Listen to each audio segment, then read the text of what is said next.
Welcome back बेटा। Next chapter है हमारा नोमेनक्लेचर। लास्ट वीडियो में हमने डिस्कस किया था कि जब नेम गिवन है किसी भी कंपाउंड का और हमें उसके एलिमेंट पता लग जाए तो फिर हम कैसे उसका केमिकल फॉर्मूला लिखेंगे। तो अब केमिकल फॉर्मूला गिवन हो और उसका नाम हमें लिखना हो तो क्या क्या रिक्वायरमेंट होंगी, कैसे हम उसका नाम लिखेंगे उस केमिकल सब्सटेंस का, वो हम जानेंगे इस वीडियो में। तो बने रहिए, लास्ट तक स्टार्ट करते हैं। तो जैसा कि मैंने लास्ट वीडियो में आपको बताया था कि जब एग्जाम्पल से हम किसी चीज को डिस्कस करते हैं तो वो उसकी अंडरस्टैंडिंग बढ़ जाती है वहां पे। क्लियर है? सेम वही काम हम यहाँ पे करने जा रहे हैं। तो नोमेनक्लेचर में हम क्या करेंगे, पहले हम एक एग्जाम्पल से डिस्कस करते हैं, ठीक है। और यहाँ पर खेल है सारा प्रीफिक्स और सफिक्स का। प्रीफिक्स सफिक्स हमें याद हो गए और एलिमेंट हमें वहां पे डायरेक्ट दिख जाएंगे। अगर सिंबल याद है तो हम उसका नाम लिख देंगे। क्लियर है? तो आइए करते हैं स्टार्ट।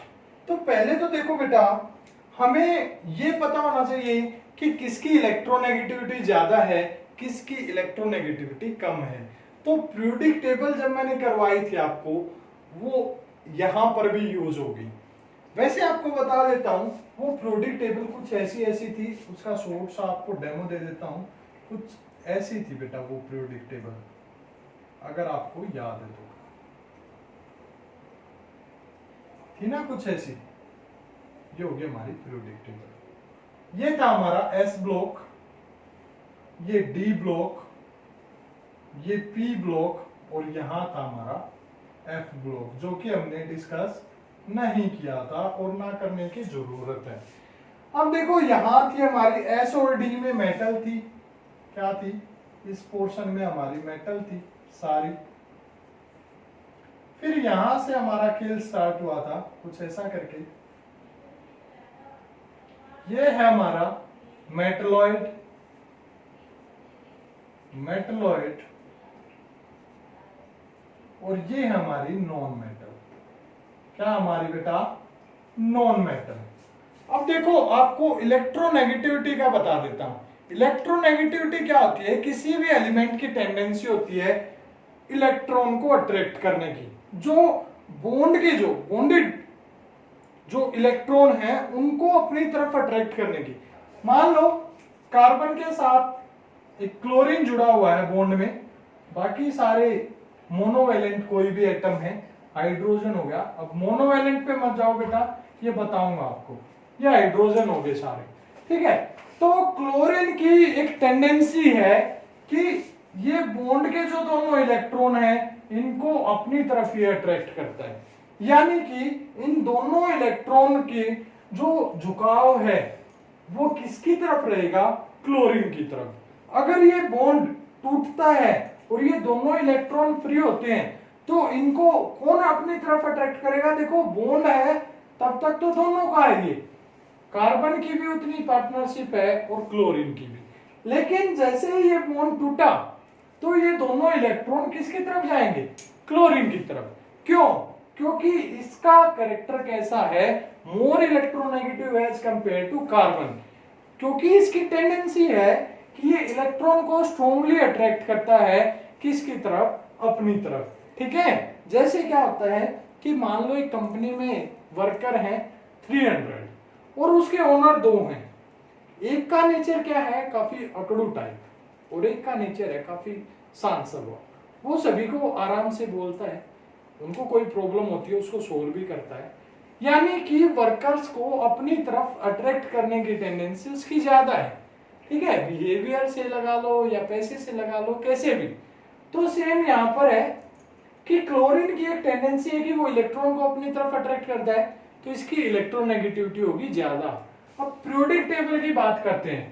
पीरियोडिक टेबल में नॉन मेटल, जो नॉन मेटल हैं उनकी टेंडेंसी ज्यादा है इलेक्ट्रॉन को अट्रैक्ट करने की एज कंपेयर टू मेटल, ठीक है। हमने वैसे भी डिस्कस किया था कि नॉन मेटल है वो इलेक्ट्रॉन को अट्रैक्ट करके इलेक्ट्रॉन को गेन करने की टेंडेंसी रखती है। और कैसा आयन फॉर्म होता है वहां पे? Negative ion. नॉन मेटल के केस में पॉजिटिव आयन, यानी कि electronegativity of non metal is greater than the metal. लेकिन जब बात करते हैं दो नॉन मेटल के बीच की, तब स्टार्ट होता है दिमाग का खेल। और वो दिमाग का खेल क्या है कि अगर हमें इन ट्रेंड का पता लग जाए कि जब हम लेफ्ट टू राइट जाते हैं, क्या पीरियोडिक टेबल में लेफ्ट टू राइट जाते हैं, तो इलेक्ट्रोनेगेटिविटी इंक्रीज होती है। क्या होगी? इलेक्ट्रोनेगेटिविटी इंक्रीज होगी। ठीक है। लास्ट जो 18 ग्रुप है उसकी बात हम नहीं करते, वो नोबल गैसेस हैं, वो स्टेबल हैं, उनको जरूरत नहीं है किसी इलेक्ट्रॉन की। लेकिन अगर इस एक को छोड़ दिया जाए तो 13, 14, 15, 16, 17 ग्रुप, 13, 14, 15, 16, 17 ग्रुप, इन ग्रुप की अगर हम बात करते हैं 5 ग्रुप, तो जो 17 ग्रुप है फ्लोरीन, क्लोरीन, ब्रोमीन, आयोडीन, उनकी इलेक्ट्रोनेगेटिविटी ज्यादा है as compare to other groups. Clear है? लेकिन अगर विद इन सेम ग्रुप अगर हम बात करते हैं एक ही ग्रुप के अंदर, तो जब अप टू डाउन जब हम आते हैं तो इलेक्ट्रोनेगेटिविटी डिक्रीज होती है। क्या होती है? डिक्रीज। यानी कि जब फ्लोरीन, क्लोरीन, ब्रोमीन और आयोडीन की बात करता हूं तो फ्लोरीन की मैक्सिमम है। क्या है? मैक्सिमम। इवन अगर मैं पूरे पीरियोडिक टेबल की बात करूं तो भी फ्लोरीन सबसे हाईएस्ट इलेक्ट्रोनेगेटिव एलिमेंट है। अगर क्वेश्चन आपके सामने आ जाए, चाहे वो 10th क्लास में आए चाहे 9th क्लास में आए, सबसे ज्यादा इलेक्ट्रोनेगेटिव एलिमेंट कौन है? फ्लोरीन। क्लियर है? सबसे ज्यादा इलेक्ट्रोनेगेटिव नॉन मेटल कौन है? फ्लोरीन। क्लियर है? तो अभी आ जाओ बेटा नोमेनक्लेचर पे। इतना नॉलेज सफिशिएंट है क्या करने के लिए? नाम लिखने के लिए। ठीक है। अब बात करते हैं हम कि जहां पर दो टाइप के एलिमेंट दे रखे हो। ठीक है। फॉर एग्जाम्पल हमारे को दे दिया CCl4। ये एग्जाम्पल से स्टार्ट करता हूं बेटा। ठीक है। तो पहले हमें पता होना चाहिए कि ये सिंबल किसके हैं। सी किसका सिंबल है? कार्बन का। किसका है? कार्बन का। और क्लोरीन किसका सिंबल है? सॉरी, Cl किसका सिंबल है? क्लोरीन का। क्लोरीन। अब सेकेंड स्टेप देखो, रिक्वायरमेंट की बात करते हैं। रिक्वायरमेंट में क्या है? फर्स्ट तो हमें उसका क्या पता होना चाहिए कि जो सिंबल है, सिंबल वो किस एलिमेंट का है। सिंबल के एलिमेंट का नेम ऑफ एलिमेंट। ठीक है। सेकेंड कि कौन सा मोर इलेक्ट्रोनेगेटिव है, कौन सा लेस इलेक्ट्रोनेगेटिव है। यानी कि इलेक्ट्रोनेगेटिविटी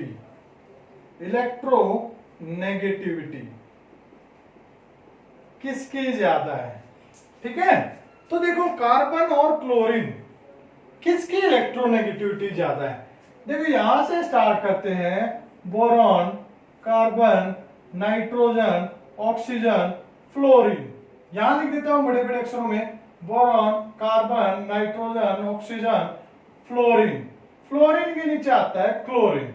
देखो इधर से इधर गए, फ्रॉम लेफ्ट टू राइट, क्या हो गया? इलेक्ट्रोनेगेटिविटी क्या हुई? इंक्रीज हुई। और मैंने बताया था कि 18 ग्रुप की इलेक्ट्रोनेगेटिविटी वो मैक्सिमम होती है as compare to other groups. ठीक है। तो इलेक्ट्रोनेगेटिविटी किसकी ज्यादा हुई? क्लोरीन की। तो जिसकी इलेक्ट्रोनेगेटिविटी ज्यादा उसमें सफिक्स लगेगा आइड। क्या लगेगा? सफिक्स लगेगा आइड, यानी कि उसके एंड में लग जाएगा आइड। ठीक है। क्या? आइड, IDE। मोर इलेक्ट्रोनेगेटिव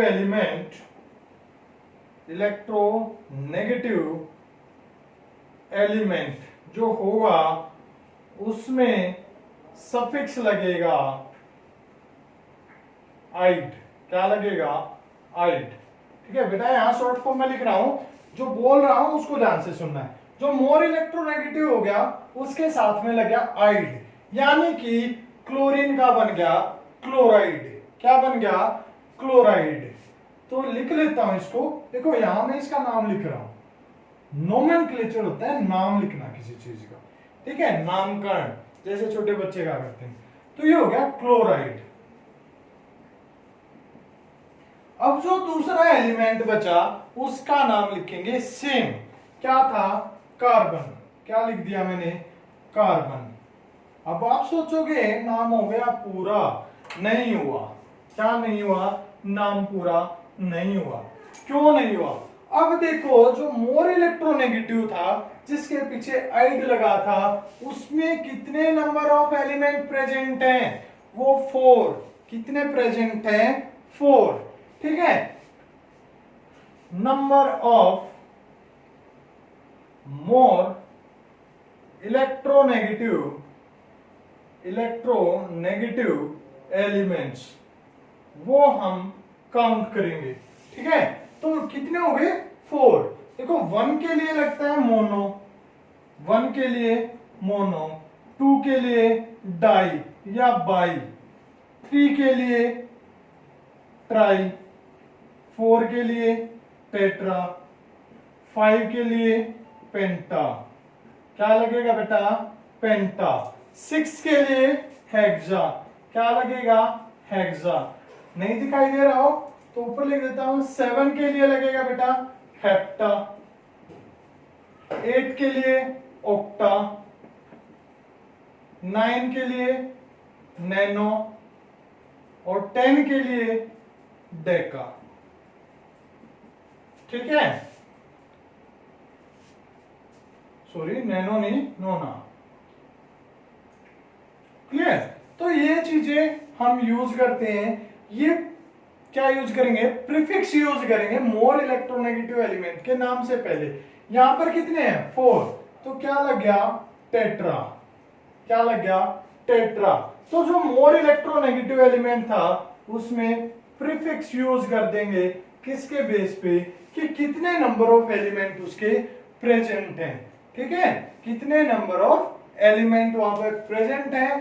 तो CCl4 का नाम हो गया कार्बन टेट्रा क्लोराइड। क्या हो गया, कार्बन टेट्रा क्लोराइड। एक और एग्जांपल कर लेते हैं हम। देखो क्या करें, मान लो मैंने किया H2S ही लिख लिया।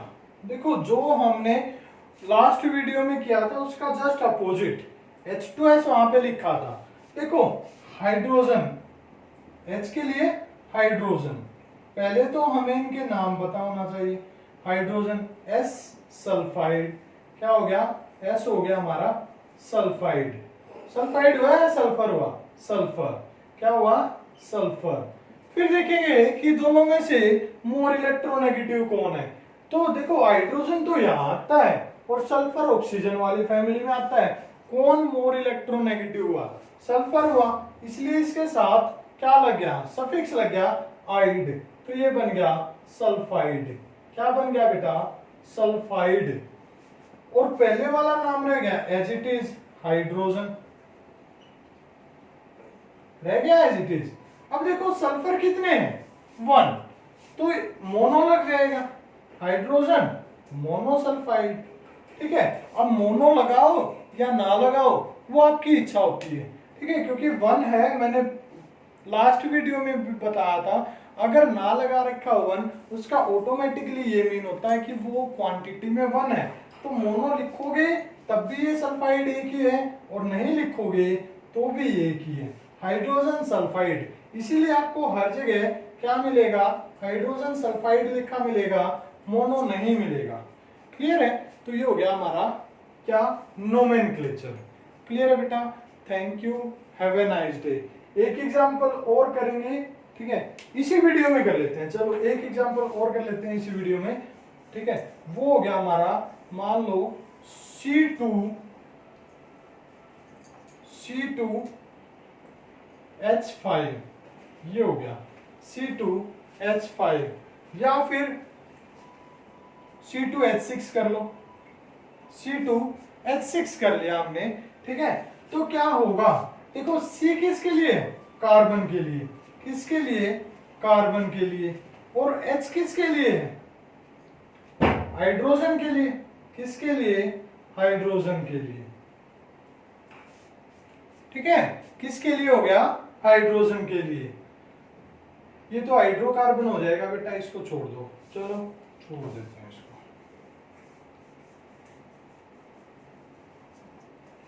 इतना ही काफी है नोमेनक्लेचर में। Thank you, have a nice day.